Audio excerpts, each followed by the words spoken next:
जय हिंद दोस्तों। आप सभी का एप्टी क्लासेस में स्वागत है। आज हम 1 अप्रैल को जितने भी इम्पोर्टेंट क्वेश्चन बनेंगे उन सभी क्वेश्चन को देखेंगे। यदि आपको किसी भी क्वेश्चन में किसी प्रकार का डाउट हो तो कमेंट जरूर कर दिया करें। और यदि आप हमारी वीडियो में नए हो तो चैनल को सब्सक्राइब, लाइक और शेयर जरूर करें। साथ ही बेल आइकन को प्रेस करें जिससे कि आपको नोटिफिकेशन मिलती रहे। चलिए आज का पहला प्रश्न देखिए।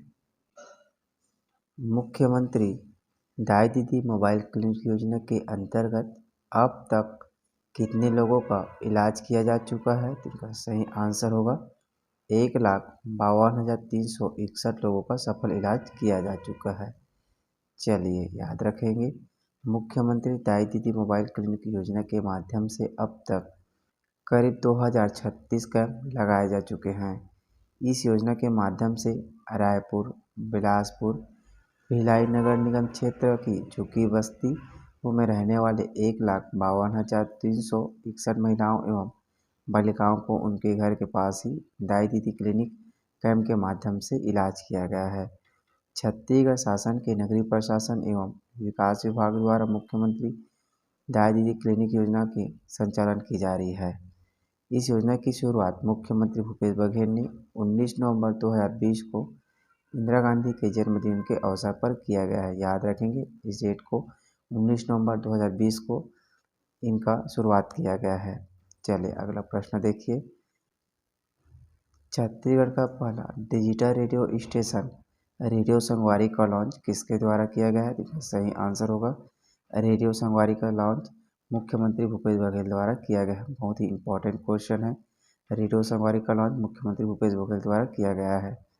चलिए ध्यान देंगे, इन्होंने इस मौके पर रेडियो संगवारी के संस्थापक तथा संचालक सहित पूरी टीम को छत्तीसगढ़ की कला और संस्कृति को व्यापक प्रचार प्रसार की दिशा में एक बेहतर प्रयास बताते हुए बधाई एवं शुभकामनाएं दी हैं।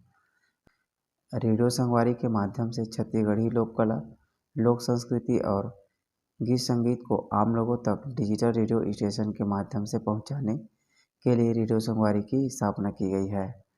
इस अवसर पर रेडियो संगवारी के संस्थापक श्री राहुल शर्मा तथा सह संस्थापक हेमंत सिमरों ने बताया कि रेडियो संगवारी को 2 GB इंटरनेट स्पीड पर भी आराम से सुना जा सकता है। कार्यक्रम में प्रोग्राम संचालक श्री मनीष बघेल ने बताया कि गूगल प्ले स्टोर में रेडियो संगवारी लिखकर इसे डाउनलोड किया जा सकता है। आप इसे डाउनलोड कर सकते हैं, रेडियो संगवारी लिखकर प्ले स्टोर्स में आपको मिल जाएगा। चलिए अगला प्रश्न देखिए।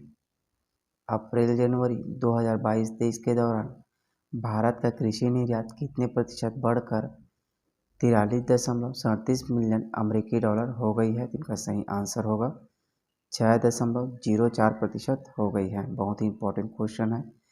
चलिए ध्यान देंगे, वित्त वर्ष 2022-23 के अप्रैल जनवरी के दौरान भारत का कृषि निर्यात 6.04% बढ़कर 43.37 बिलियन अमेरिकी डॉलर हो गई है। 2021 में इसी अवधि के दौरान 40.90 अरब अमेरिकी डॉलर था। कृषि और प्रसंस्करण खाद्य उत्पाद निर्यात विकास प्राधिकरण कृषि और प्रसंस्करण खाद्य उत्पादों के लिए निर्यात प्रोत्साहन गतिविधियों में संलग्न है। चलिए अगला प्रश्न देखिए। प्रधानमंत्री ग्राम सड़क योजना अंतर्गत निर्मित सड़कों के साधारण और नवीनीकरण कार्यों में कौन सा राज्य देश के अग्रणी राज्यों में से एक है? तो इसका सही आंसर होगा छत्तीसगढ़। प्रधानमंत्री ग्राम सड़क योजना अंतर्गत निर्मित सड़कों के साधारण और नवीनीकरण कार्यों में राज्य के अग्रणी राज्यों में से एक है। याद रखेंगे, पंचायत मंत्री रविंद्र चौबे ने गुरुवार को बताया कि वित्तीय वर्ष 2022-23 में राज्य शासन से इस योजना के अंतर्गत निर्मित सड़कों के साधारण के लिए सर्वाधिक 700 करोड़ रुपए का बजट मिला है। वित्तीय वर्ष में निर्धारित लक्ष्य 6,000 किलोमीटर सड़कों के नवीनीकरण के लक्ष्य के विरुद्ध अब तक 5,436 किलोमीटर के नवीनीकरण का कार्य पूर्ण हो चुका है।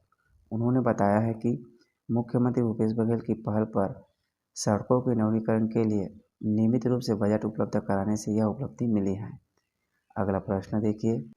प्रदेश सरकार द्वारा संचालित अंगना मत शिक्षा कार्यक्रम को किस वर्ष के लिए स्कॉच अवार्ड दिया गया है? तो इसका सही आंसर होगा प्रदेश सरकार द्वारा संचालित अंगना मत शिक्षा कार्यक्रम को वर्ष 2022 के लिए स्कॉच अवार्ड दिया गया है।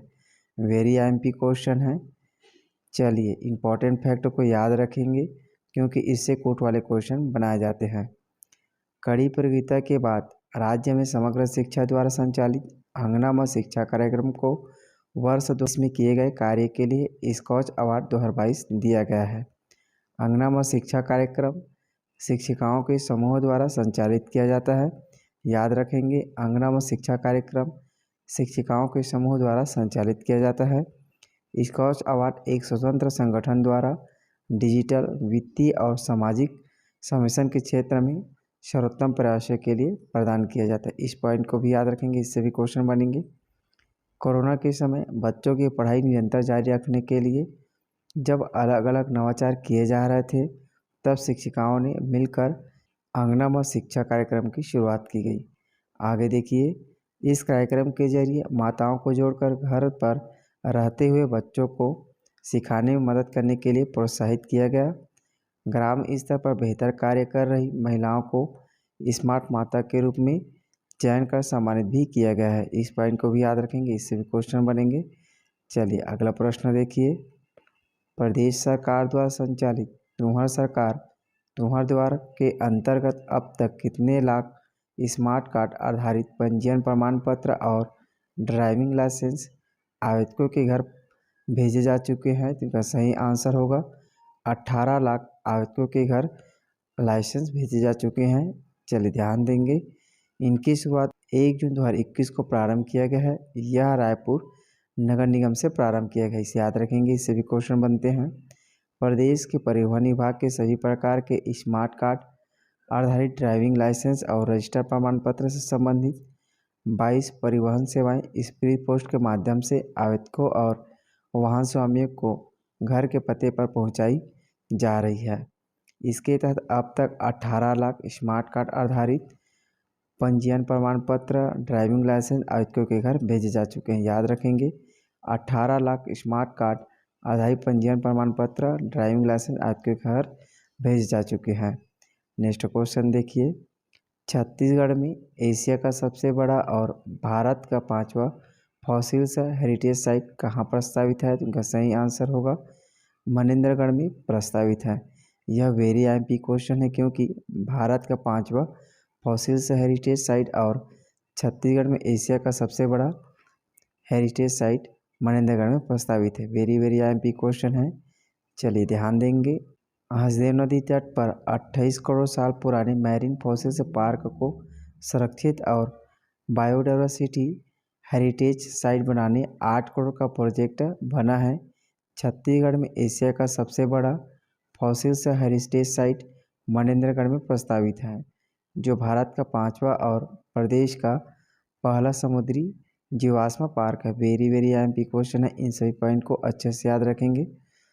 आगे देखिए, भारत के 4 फॉसिल्स पार्क जिसमें खेमगांव सिक्किम में स्थित हैं, राजहरा झारखंड में स्थित हैं, सुबांसरी आंध्र प्रदेश में और पश्चिम बंगाल के दार्जिलिंग में अभी तक भारत के 4 फॉसिल्स पार्क हैं। इन चारों को अच्छे से याद रखेंगे। मनेंद्रगढ़ छत्तीसगढ़ में 5वां फॉसिल्स पार्क स्थित है। चलिए अगला प्रश्न देखिए, राज्य सरकार द्वारा वित्तीय वर्ष 2023-24 के बजट को किसकी संज्ञा दी गई है? तो इनका सही आंसर होगा भरोसे के बजट की संज्ञा दी गई है। बहुत ही महत्वपूर्ण क्वेश्चन है। इस तरह के सूटकेस के साथ पेश किया गया है जिसमें छत्तीसगढ़ मातारी का चित्र लगा हुआ है और दूसरे में गौ माता का चित्र लगा हुआ है। चलिए याद रखेंगे, इसे भरोसे का बजट की संज्ञा दी गई है। बजट का आकार 1,21,500 करोड़ रुपए है। इसमें भित्ति चित्र छत्तीसगढ़ महतारी और माँ कामधेनु बछड़े को दूध पिलाते हुए दिखाया गया है। इसे गोबर के पेन से तैयार किया गया था जिसमें रायपुर और अंबिकापुर के शहरी गौठानों में निर्मित किया गया था। भित्ति चित्र के कलाकार सरगुजा के ग्राम सुखरी ग्राम के रजवार भित्ति चित्र के कलाकार हैं जिसके द्वारा इसे बनाया गया था। याद रखेंगे, यह रजवार भित्ति चित्रकला के महत्वपूर्ण उदाहरण है। मुख्यमंत्री भूपेश बघेल ने छत्तीसगढ़ राज्य का 23-24 के बजट पेश किया।